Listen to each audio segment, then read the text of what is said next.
اون از اون که بی خبر رفتی سفر، همه دنیا برای بقیه، سرگرد و خاکیتم برای من. بس دیگه این تنور و اون طبق، یکمم بیا بشین رو پای من بابا جان. وقتی از بالا می افتادی زمین، نمیدونی چی می اومد به سرم،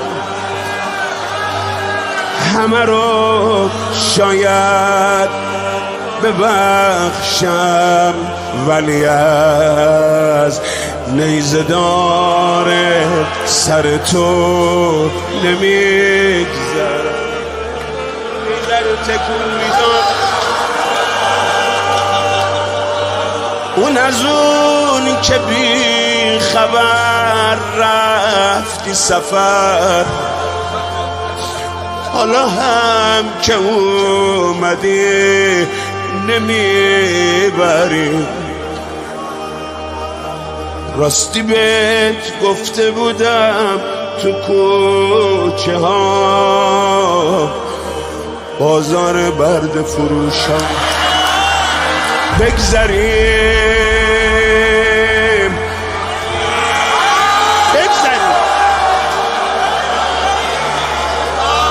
خیلی وقت ندیدمت، دلم برات یه ذره شده بود. یه حرف اونم نزنیم اصلا. راست میگم که یک شب بزرگ شدم، دندونای شیریمو اصلا دیدی، دختری که وصله جون تو بود. میدونی که چند شبه نبود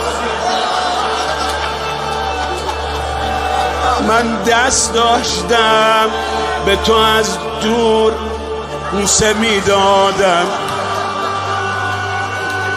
بابا من فقط یکم موام سوخته، همین، چیزی نشده.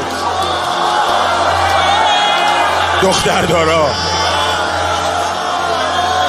من فقط یکم موام سوخته، همین، یکمم کبود رنگم مگه نه؟ لباسام یه ذره نامرتبه ولی من هنوز قشنگم مگه نه؟